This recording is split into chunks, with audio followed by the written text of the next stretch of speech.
दोस्तों आखिर कब तक इस तरह के क्राइम होते रहेंगे बिहार में? लगातार बिहार में ऐसी ऐसी घटनाएं घट रही है जिसे देखने और सुनने के बाद ये लगता है कि शायद बिहार नहीं बल्कि जंगल ही पूरी तरह से है। क्योंकि जंगल में किसी के साथ किसी प्रकार की दरिंदगी की जाती है तो वहाँ कोई उसे शासित करने वाला नहीं होता है, उसकी देख रेख करने वाला कोई नहीं होता है। इसी प्रकार से आज बिहार में हो रहा है। जैसा कि आपको पता है कि जैसे ही बिहार सरकार को हरी झंडी मिली जाती है जनगणना को लेकर के, 2 ही दिन बाद तमाम बिहार के जितने भी जनता है उन तमाम के घरों पर पहुंचनी शुरू कर दी जाती है जनगणना को लेकर के। लेकिन इस तरह के क्राइम जो लगातार बिहार में घट रही है इस पर किसी की निगाह नहीं है। दोस्तों आज बात करने वाले हैं बिहार की पंचायत में महिला का चीरहरण, करेक्टर पर कीचड़ उछाल किया गया अर्धनग्न और पिटाई के बाद पेड़ से बांधा गया। दोस्तों ये घटना बिहार की ही है। बिहार में शिवहर जिले के एक गांव में पंचायत के दौरान गलत लांछन लगा करके न केवल एक महिला की अर्धनग्न कर पिटाई की बल्कि उसके आभूषण भी उतरवा लिए गए, साथ ही 2000 रुपये नकदी छीन भगा दिया गया।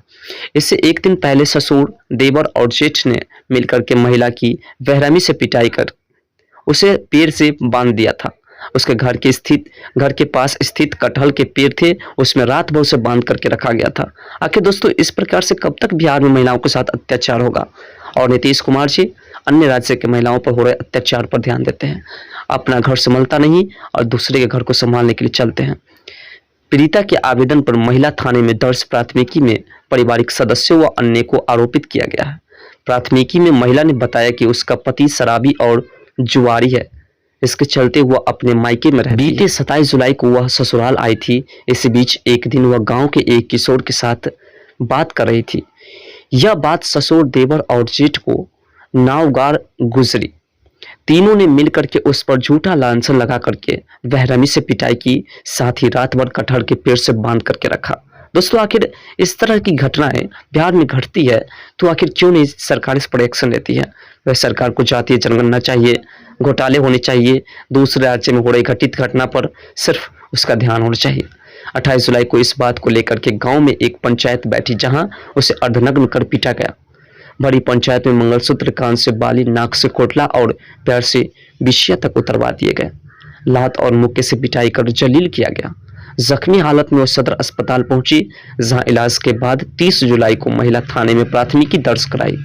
महिला थाना अध्यक्ष कोमल रानी ने घटना की पुष्टि करते हुए बताया कि 7 लोगों के खिलाफ प्राथमिकी दर्ज की गई है।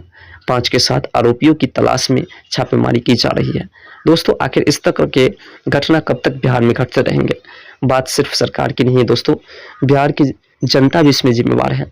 दोस्तों आखिर बिहार की जनता ही जंगल राज बनाने दिए बिहार सरकार को, नहीं तो बिहार की जनता चाहती तो जंगल राज बनाने से पहले ही सरकार को उखाड़ फेंक सकती थी, लेकिन ऐसा नहीं किया। बिहार की जनता ही सरकार को इतनी घोटालाएं करने दी क्योंकि बिहार की जनता चाहती तो उसे उखाड़ फेंकते। बिहार की जनता खुद ही अन्य राज्य में जाकर के ठोकरें खाना, गालियां सुनना, ऐसे कार्य को अंजाम दिया, मजदूर बनना, ऐसे कार्य को अंजाम दिया, नहीं तो वो पहले ही चाह करके सरकार को उखाड़ फेंक सकते थे। फिलहाल दोस्तों इस तरह के क्राइम लगातार बिहार में घटते हैं। इस पर आपका क्या मत है? नीतीश कुमार के बारे में आपका क्या विचार है? कमेंट सेक्शन में जरूर बताइएगा। तो मिलते हैं नेक्स्ट वीडियो के साथ, तब तक के लिए बाय हिंद, जय भारत, जय बिहार।